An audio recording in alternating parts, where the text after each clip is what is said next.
Very good evening students.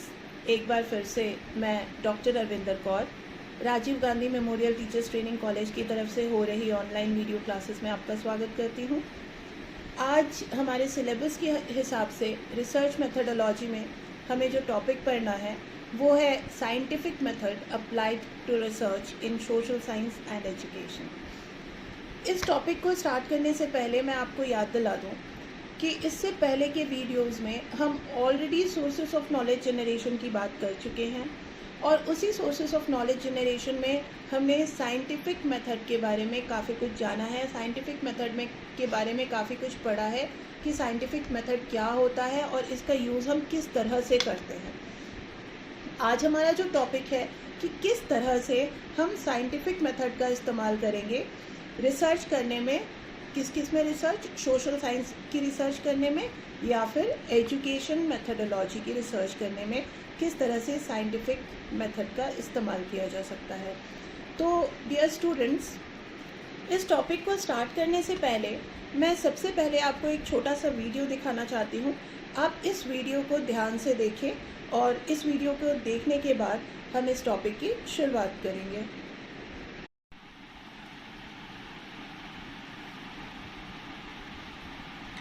इस video को आप ध्यान से देखिए। Have you ever wondered why people behave in certain ways? How about the way someone thinks or approaches a new situation? Well, social science research works to answer many of the questions we have about human behavior. Through scientific study, social science research seeks to understand the hows and whys of human behavior. Social science researchers follow the 5 steps of the scientific method to conduct their research. Step 1. The scientific method begins with a question or curiosity. An example of a research question might be the following. Does texting while driving increase the rate of car accidents? Step 2. After a research question is determined, social science researchers must form a hypothesis. A hypothesis is an educated guess regarding what the researchers expect to find. Usually, social science researchers base their hypotheses on previous research in the field. In the case of our texting and driving example, researchers might hypothesize that texting while driving increases car accidents because previous research determined this. Step 3. The third step that social science researchers take is to test the hypothesis through empirical research. जैसा कि अभी आपने video में देखा कि किस तरह से सोशल साइंस की रिसर्च में हम साइंटिफिक मेथड का इस्तेमाल करते हैं, तो डियर स्टूडेंट्स, हमारा टॉपिक ही यही है कि scientific method applied to researches in social science and education. मतलब कि सोशल साइंस और एजुकेशन से संबंधित जो भी रिसर्चेस होती हैं, जो भी अनुसंधान होते हैं, उसमें हम साइंटिफिक मेथड का इस्तेमाल किस प्रकार करेंगे। इसको समझने के लिए आप एक चीज़ को पहले ध्यान से देखिए कि इसे ध्यान से देखिए, ध्यान से पढ़िए, ये आपके नोट्स बनाने के भी काम आएगा। इसे आप नोट्स के तौर पर लिख भी सकते हैं और इसे समझ भी सकते हैं। इसे समझिए। Social science research allows us to understand the whys and hows of human behaviour. जैसा कि आपको पता है कि सोशल साइंस में हम ह्यूमन बिहेवियर के बारे में जानते हैं, क्यों, कैसे, इस तरीके की चीज़ों को हम जानने की कोशिश करते हैं। The research must follow the 5 steps of scientific method. जब भी हम साइंटिफिक मेथड का इस्तेमाल करते हैं सोशल साइंस की रिसर्च में, तो उसमें 5 स्टेप तो ज़रूर होते ही हैं। क्या? देखिए, which includes asking a question, forming a hypothesis, testing the hypothesis, drawing a conclusion and evaluating those conclusions. इसमें हम क्या करते हैं? सबसे पहले एक सवाल करते हैं। सवाल करने का मतलब हुआ कि एक प्रॉब्लम अराइज करते हैं या एक प्रॉब्लम अराइज होती है, उसके बाद उसके सल्यूशन से संबंधित हम एक हाइपोथेसिस तैयार करते हैं, हाइपोथेसिस बनाते हैं, फिर उन हाइपोथेसिस को टेस्ट करते हैं और फिर टेस्ट करने के बाद उस हाइपोथेसिस से हम कंक्लूजन निकालते हैं और फिर उस कंक्लूजन को इवैल्यूएट करते हैं। The scientific method as applied to social sciences includes a variety of research approaches tools and techniques for collecting and analyzing qualitative or quantitative data. These methods include laboratory experiments, field survey, case research, ethnographic research, action research and so forth. इसमें क्या होता है, scientific method में जब भी हम social science की research करते हैं साइंटिफिक मेथड को अप्लाई करके, तो हमें इसमें कई तरह के टूल्स का इस्तेमाल करना पड़ता है. ये टूल्स कौन कौन से होते हैं, जैसे कि हमें डाटा कलेक्ट करना है, डाटा को एनालाइज करना है. इसमें कई तरह के मेथड इंक्लूड होते हैं. इस मेथड में ही आता है लैबोरेटरी एक्सपेरिमेंट. आप लैब में कोई एक्सपेरिमेंट कर सकते हैं, आप फील्ड सर्वे कर सकते हैं, केस रिसर्च जो कि केस स्टडी होता है, केस स्टडी कर सकते हैं, और एक्शन रिसर्च वगैरह इसमें यूज़ होती है. तो इस तरीके से हम साइंटिफिक मेथड को सोशल साइंस में यूज़ करते हैं, सोशल साइंस की रिसर्च में यूज़ करते हैं. अगर हम पर्टिकुलरली ये जानने की कोशिश करें कि सोशल साइंस की रिसर्च में 4 तरह की रिसर्च होती है, जिसमें बेसिकली साइंटिफिक मेथड का इस्तेमाल होता है. और ये 4 जो रिसर्चेस हैं, ये क्वालिटेटिव एंड क्वांटिटेटिव रिसर्च जो सबसे इम्पॉर्टेंट है, मेन रिसर्च यही होती है, qualitative research and quantitative research. और प्राइमरी और सेकेंडरी रिसर्च भी होती है. प्राइमरी रिसर्च उसे कहते हैं जिसमें प्योर और फ्रेश डाटा की खोज करते हैं हम. और सेकेंडरी रिसर्च वो होती है जिसमें कि पहले से जो रिसर्च की जा चुकी है या पहले से जो डाटा पब्लिश है उसका इस्तेमाल करके जब हम रिसर्च करते हैं तो वो सेकेंडरी होती है. और जब हम प्योर और फ्रेश डाटा पहले कलेक्ट करते हैं और उसके बाद रिसर्च करते हैं तो वो प्राइमरी रिसर्च होती है. क्वालिटेटिव और क्वांटिटेटिव रिसर्च के बारे में हम डिटेल में पढ़ेंगे. जो हिंदी मीडियम के स्टूडेंट हैं वो इसको इस प्रकार से समझ सकते हैं कि सामाजिक विज्ञान अनुसंधान हमें मानव व्यवहार के हाव भाव को समझने की अनुमति देता है. ठीक है, जैसे कि सोशल साइंस की जो भी रिसर्च है उससे हम ह्यूमन बिहेवियर के बारे में जानते हैं. शोध में वैज्ञानिक पद्धति के 5 चरणों का पालन करना चाहिए.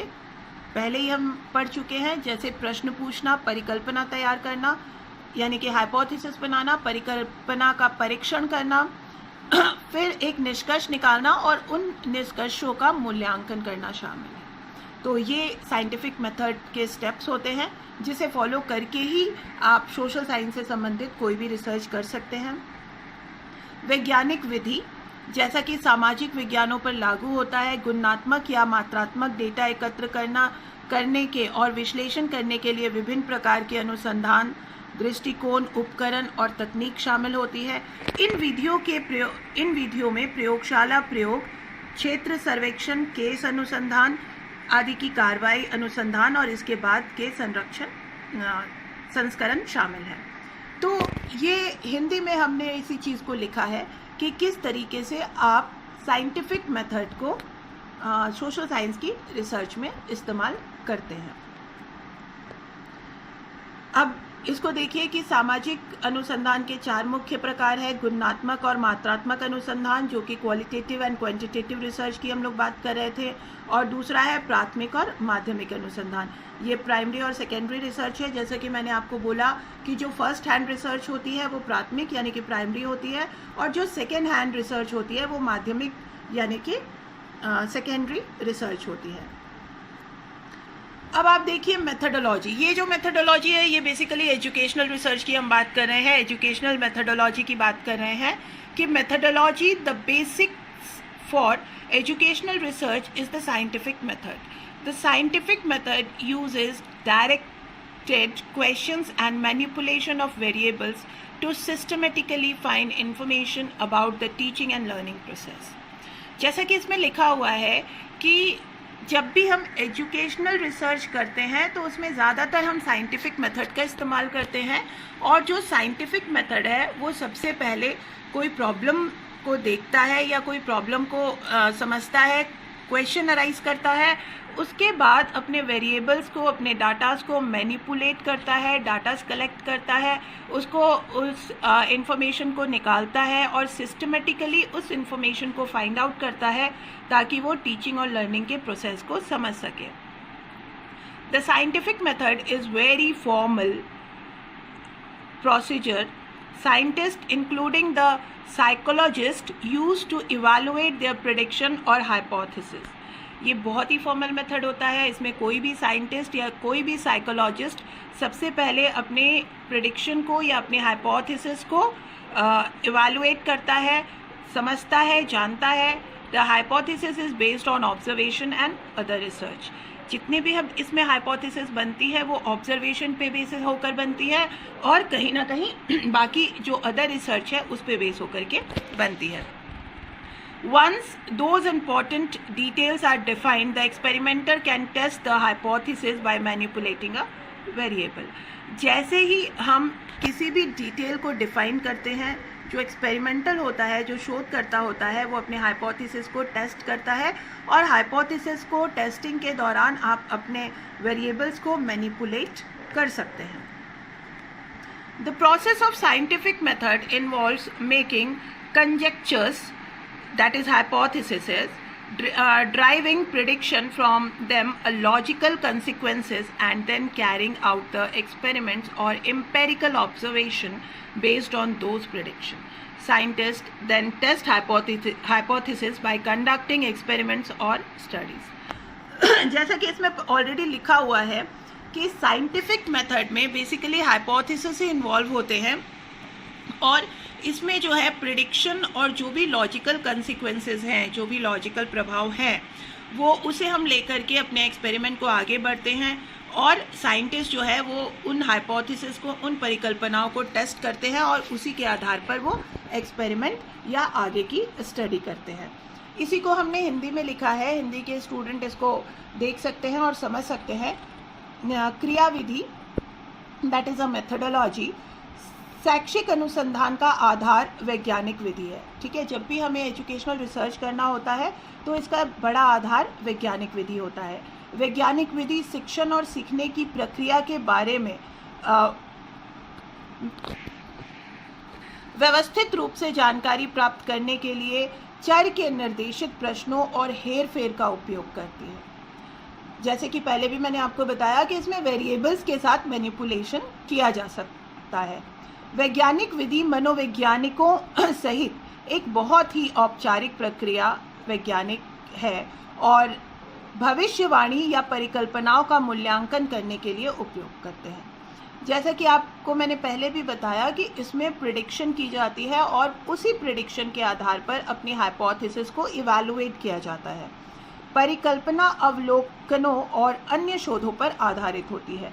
एक बार उन महत्वपूर्ण विवरणों को परिभाषित करने के बाद प्रयोगकर्ता जो है वो एक चर में हेरफेर करके परिकल्पना का परीक्षण कर सकता है। तो इसे आप समझ गए होंगे। चलिए अब हम इसके बारे में आगे जानने की कोशिश करते हैं कि the scientific method is very formal procedure scientist including psychologist used to evaluate their prediction or hypothesis. The hypothesis is based on observation and other research. Once those important details are defined, the experimenter can test the hypothesis by manipulating a variable. इसको भी मैंने पहले बताया है कि scientific method जो है वो बहुत ही फॉर्मल प्रोसीजर है और जो भी साइकोलॉजिस्ट या साइंटिस्ट इस तरह के एक्सपेरिमेंट करते हैं वो हाइपोथेसिस को प्रिडिक्ट करते हैं, हाइपोथेसिस को इवैल्यूएट करते हैं, उन चीज़ों को समझते हैं और कई बार ऐसा भी होता है कि वो वेरिएबल्स को भी मैनिपुलेट करते हैं और उसके बाद किसी कंक्लूजन पे पहुंचते हैं। Formal synthesis of research findings across studies are often necessary to discover, test and explain the variety of findings that categorize many fields. And it takes time to build scientific knowledge, whether in the physical life and the social science or in area related to education.